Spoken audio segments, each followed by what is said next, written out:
Boa noite, pessoal. Sejam muito bem-vindos a mais uma aula de Direito Constitucional Contemporâneo, comigo, professor Luiz Adriano, direcionada ao 10º semestre do curso de Direito da Universidade do Estado de Mato Grosso, a UNEMAT, do nosso campus de Diamantino. Sejam muito bem-vindos e é um grande prazer estar com os senhores novamente, nesse período de distanciamento social, onde nós nos aproximamos através do sistema digital, através do vídeo, através das nossas aulas gravadas. Para mim é um grande prazer estar com os senhores novamente. Bom, hoje a nossa proposta é abordar dois temas de relevante importância nos dias atuais, que é, na verdade, o tema o Supremo Tribunal Federal como órgão contramajoritário e político, e também o tema controle difuso de constitucionalidade como um direito fundamental.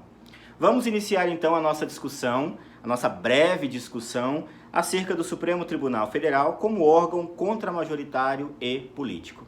De início, é necessário compreendermos o papel do Supremo Tribunal Federal na República Federativa do Brasil. E para isso eu começo dizendo aos senhores que o Supremo Tribunal Federal é o órgão de cúpula de proteção às normas constitucionais, instituído por força constitucional, previsto na nossa própria Constituição Federal, segundo preceitua o artigo 101 e seguintes da Carta Magna. Então, eu costumo sempre dizer aos senhores que o Supremo Tribunal Federal, na verdade, se apresenta ao cidadão brasileiro observando as normas constitucionais sob uma ótica cidadã, como a última trincheira de proteção, como o escudo que protege a população, como o último colete à prova de balas ofertado à população para protegê-la, da mácula ou da inobservação, da inobservância dos direitos fundamentais resguardados na nossa Constituição Federal. E o que nós vamos discutir hoje é justamente o papel deste órgão, deste que é o Supremo Tribunal Federal, o órgão de cúpula do Poder Judiciário Nacional, atuando de forma contramajoritária e também de forma política. Primeiramente, eu gostaria de convidar os senhores a abrir a sua Constituição Federal, aí no artigo 100, da nossa Constituição Federal, na verdade a partir do artigo 101, que é a seção 3, que aborda justamente as questões relacionadas ao Supremo Tribunal Federal. E o artigo 101 da Constituição diz o seguinte: o Supremo Tribunal Federal compõe-se de 11 ministros escolhidos dentre os cidadãos com mais de 35 anos e menos de 65 anos de idade, de notável saber jurídico e reputação ilibada. O caput do artigo 101 inicia dizendo sobre a composição desse que é o órgão de cúpula, de controle e proteção da nossa Constituição Federal. Então nós aprendemos aí no artigo 101, já de início no caput, que ele é composto por um número exato, específico de ministros, composto por 11 ministros. E esses 11 ministros, eles também são direcionados, segundo o texto constitucional, a um grupo específico de pessoas, que são pessoas escolhidas dentre os cidadãos, que têm uma característica de notável saber jurídico e reputação ilibada. E ainda estabelece outra condição, a condição da idade. Ou seja, os escolhidos a serem indicados como ministros do Supremo Tribunal Federal, eles devem ter mais de 35 anos e menos de 65 anos. Estas são as pessoas, segundo o caput do artigo 101 da Constituição Federal, que devem compor o Supremo Tribunal Federal.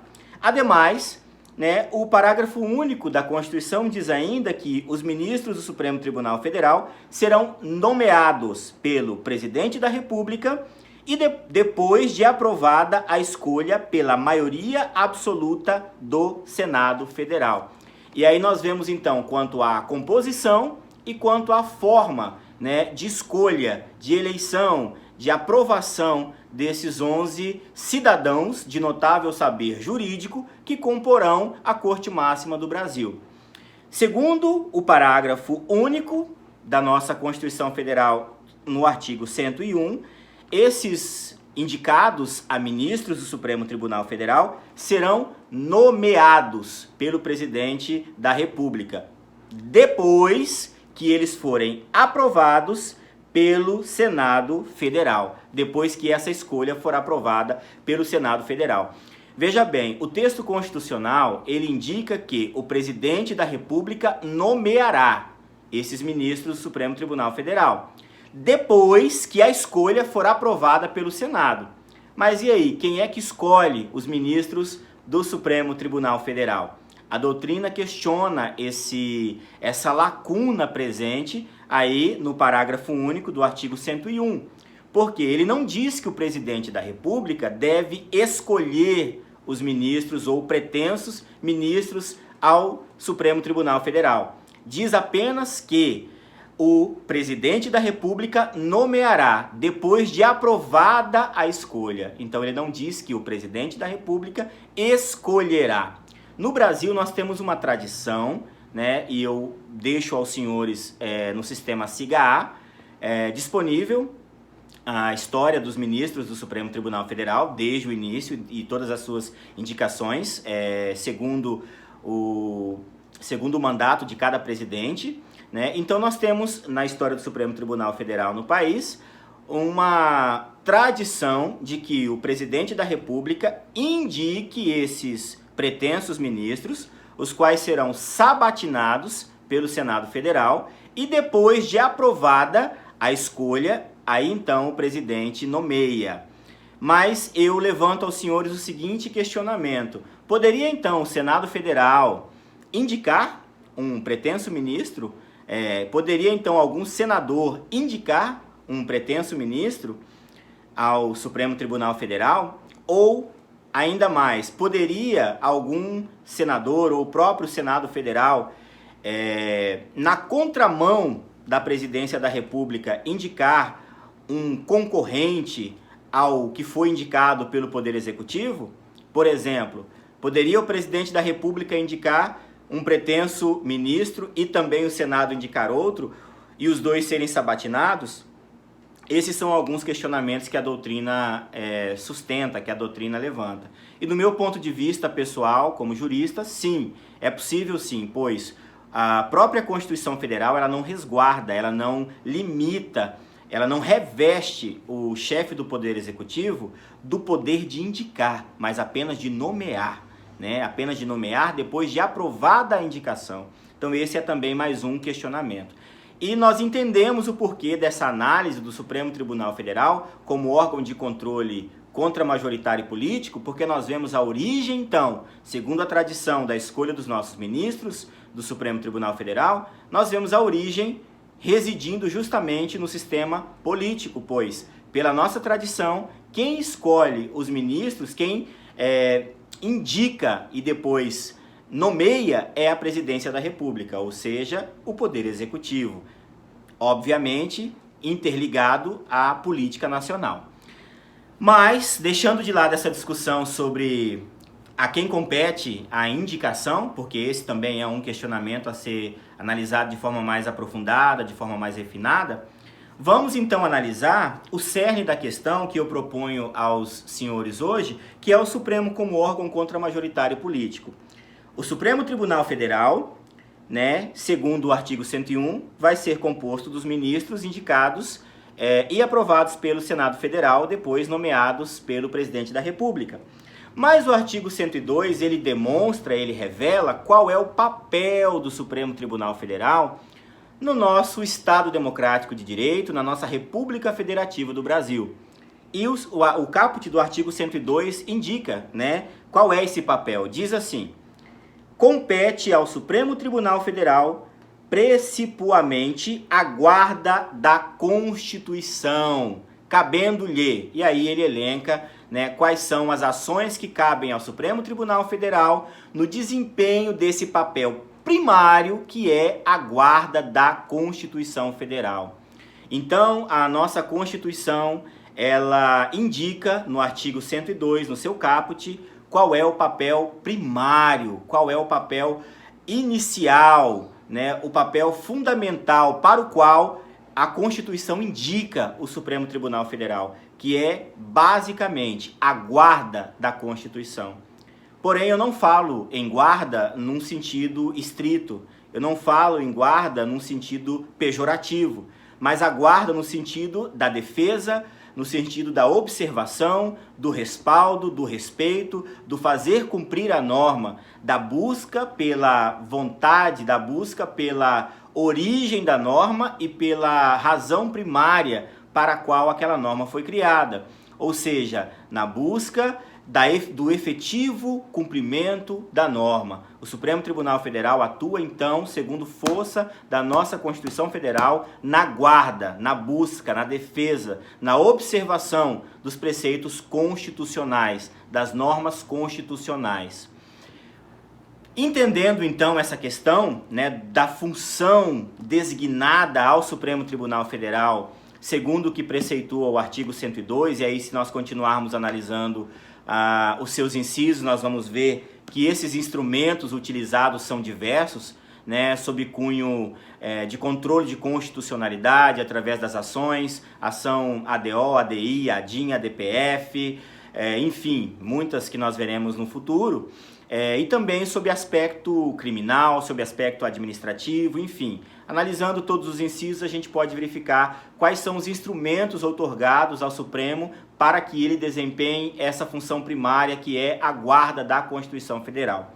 Mas eu quero chamar a sua atenção, então, para um aspecto mais específico hoje, que é justamente o Supremo como um órgão contramajoritário e político. Bom, eu disse para os senhores na aula passada, quando nós falamos sobre direito constitucional e política, que o direito se difere da política.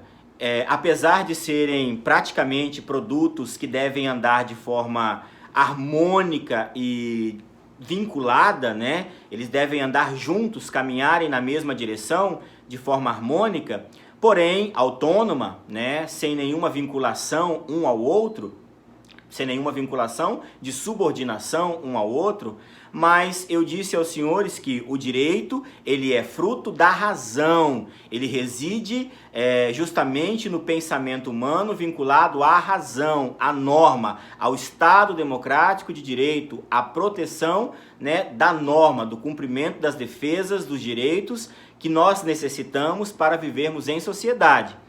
E eu disse também que a política, ela não reside no campo da razão, mas ela está diretamente inserida no campo das emoções, no campo da vontade, onde as pessoas escolhem aqueles em quem elas confiam e a quem elas confiam o papel de representá-las. O direito, então, reside no campo da razão e a política no campo das emoções. Daí, então, nós temos justamente esse triângulo que forma o Estado democrático de direito, que é justamente o Estado como um órgão maior, a democracia, que é a vontade do povo em escolher os seus representantes que irão decidir por ela, ou seja, a democracia é a representação máxima da vontade do povo, residente no campo da emoção, onde o povo escolhe quem ele quer para representá-la, e o direito, Estado democrático de direito, o direito que é justamente a garantia do cumprimento das normas,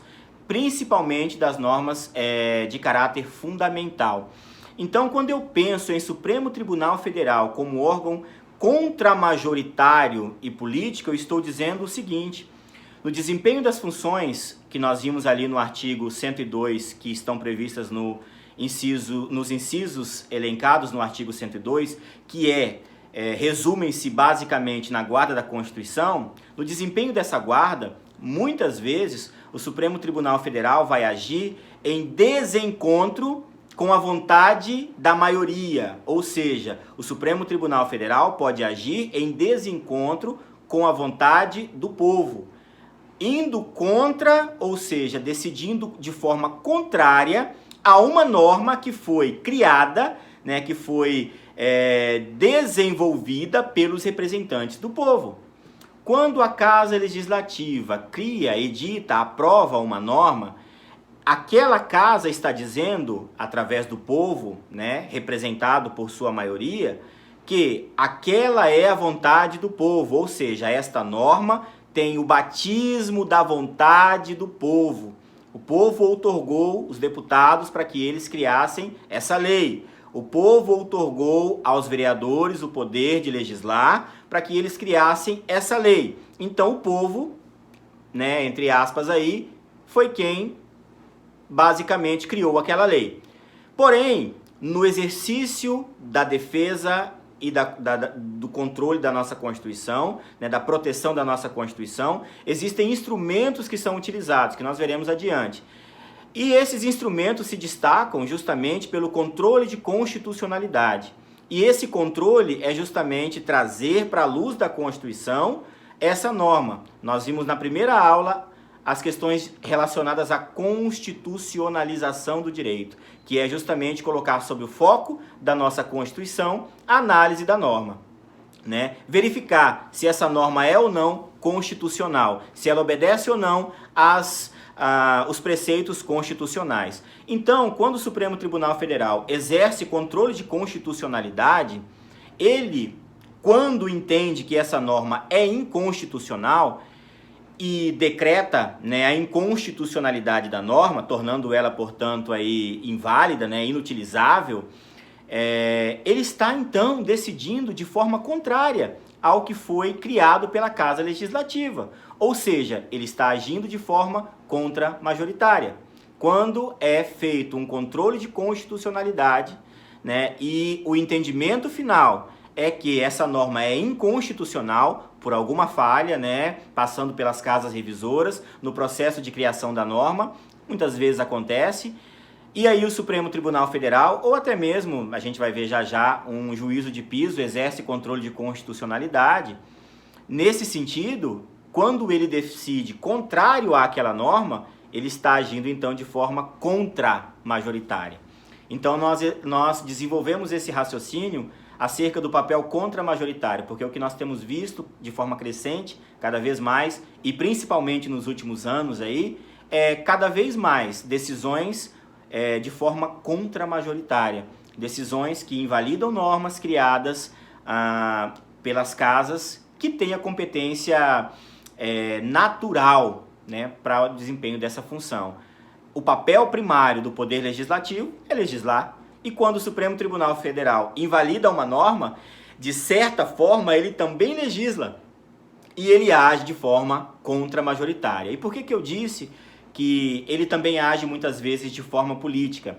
Nós não estamos falando aqui sobre a proteção ou sobre a defesa de interesses políticos específicos de um grupo, mas nós estamos dizendo que quando um ministro, quando a maioria da casa decide, seja em sede liminar, seja em julgamento de mérito sobre alguma questão de forma contramajoritária ou representativa, há nesse ponto também um aspecto político que deve ser analisado. Porque os nossos ministros, como a gente viu lá no artigo 101, no seu caput, eles são nomeados pelo Poder Executivo e eles são aprovados pelo Poder Legislativo.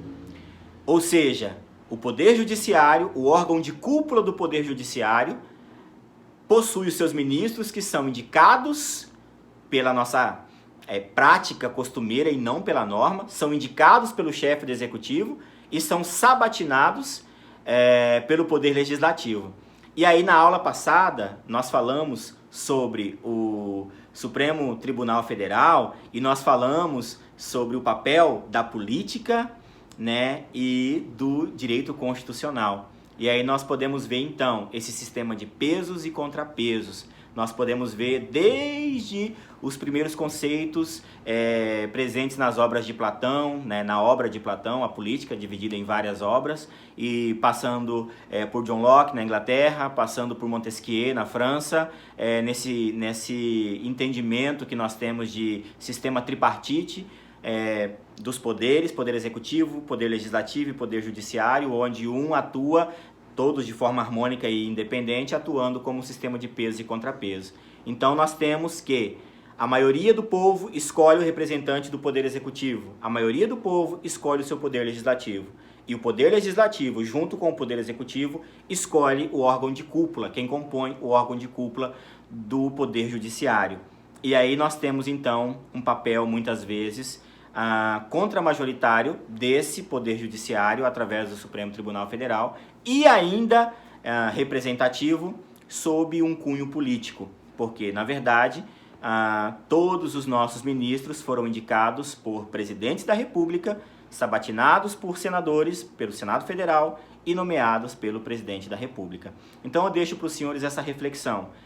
O Supremo Tribunal Federal pode agir de forma contramajoritária, quando ele exerce, quando ele desempenha controle de constitucionalidade e declara a inconstitucionalidade e, por conseguinte, a ineficácia ou a inutilização de uma norma que foi criada e que foi aprovada pela maioria que representa o povo, né, pela Casa Legislativa e sancionada pelo Poder Executivo Nacional. Agora nós vamos falar então também um pouquinho sobre o controle difuso de constitucionalidade como um direito fundamental.